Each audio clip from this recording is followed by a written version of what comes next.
अमिताभ बच्चन कुली की शूटिंग के दौरान घायल हुए और हॉस्पिटल में अपनी जिंदगी से लड़ रहे थे। न जाने कितने डॉक्टर्स उनको बचाने में लगे थे। दुनिया भर से मदद मिल रही थी। स्पेशल मेडिसिन्स रोज सिंगापुर से, लंदन से, अमेरिका से आ रही थी। और ये सब इस कारण से था कि वो उस मुकाम पे थे जहां वो ये एक्सपेंसेस अफोर्ड कर सकते थे। वो संपन्न थे, शायद इसलिए वो इस हादसे के बाद बच भी गए। उनका कहना है कि उस वक्त हॉस्पिटल में उन्हें पहली बार यह एहसास हुआ कि अगर उनकी जगह ऐसा कोई इंसान होता जिसके पास ये सब अफोर्ड करने को नहीं होता, जो दौलतमंद नहीं होता, रसूखमंद नहीं होता, तो उसका अंजाम अंत कैसा होता? क्या वो जिंदा रह पाता? क्या उसके लिए कोई अस्पताल, कोई संस्था मदद करने को आगे बढ़ती? वो बताते हैं कि इसी दौरान उनके पास के ही वार्ड में एक छोटी सी बच्ची का इलाज चल रहा था जिसे गैंग्रीन हो गया था, अंग सड़ने लगे थे। जो डॉक्टर उन्हें अटेंड करने आता था उसने उस बच्ची के बारे में अमिताभ बच्चन को बताया भी, और यह भी बताया कि उसके परिवार के पास बच्ची के इलाज के पैसे नहीं हैं। अगर बच्ची को स्पेशल मेडिसिन्स नहीं दी गई तो बच्ची शायद बच भी नहीं पाए।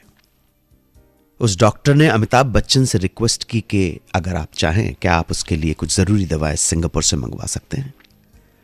अमिताभ बच्चन बताते हैं कि वो दवाएं उस बच्ची के लिए अमिताभ बच्चन ने मंगवा दी। खास मेडिसिन से बच्ची को आराम मिला, बच्ची स्वस्थ हो गई और हॉस्पिटल से चली भी गई, उसे छुट्टी दे दी गई। अमिताभ इस बात से खुश थे कि उस बच्ची की हालत में सुधार हुआ, मगर उस बच्ची की मां ने जो बात डॉक्टर से कही उसे सुनकर वो अंदर तक कांप गए।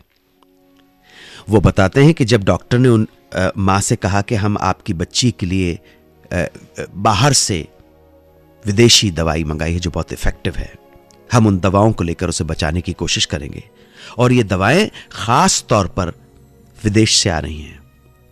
डॉक्टर की बात सुनकर उस दुखी मां ने कहा, मुझे नहीं पता कि आप मेरी बच्ची को अब कौन सी दवाएं दोगे, उन दवाओं का उस पर क्या असर होगा, वो बच पाएगी कि नहीं, मगर ये दवाएं मेरी बच्ची के लिए कौन लाया है, ये दवाइयां कितने की हैं, आप मुझे बताइएगा, क्योंकि मेरे पास अब अपनी बच्ची को बचाने के पैसे नहीं हैं, मेरे पास अब आपको देने को कुछ नहीं है। अमिताभ बच्चन को इस घटना ने विचलित कर दिया। यह हमारे देश की सच्चाई है, कड़वी हकीकत है। एक किसी विद्वान ने आज से 100 साल पहले भारत के बारे में कहा है, India is a rich country where poor people live. Bharat एक अमीर देश है जहां गरीब लोग रहते हैं। हमारे फिल्म के कलाकारों को, फिल्म सितारों को भारत की जनता सर आंखों पे बिठाती है, बड़ा मान देती है, सम्मान देती है, उन्हें पूजना शुरू कर देती है, उनके मंदिर तक बना देती है। स्पेशल लोग बन जाते हैं ये सितारे। अब इन सितारों को अपने देश और अपने समाज को कुछ देना पड़ेगा, बहुत ज्यादा। डांस और डायलॉग के अलावा भी देना पड़ेगा, और बहुत सारे सितारे हैं जो देने की कोशिश करते हैं।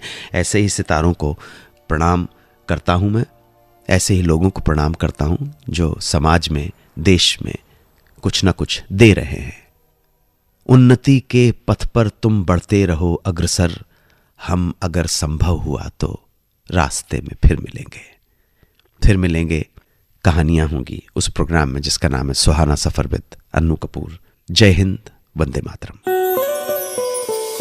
92.7 बिग FM पर सुनते रहिए सुहाना सफर विद अन्नू कपूर।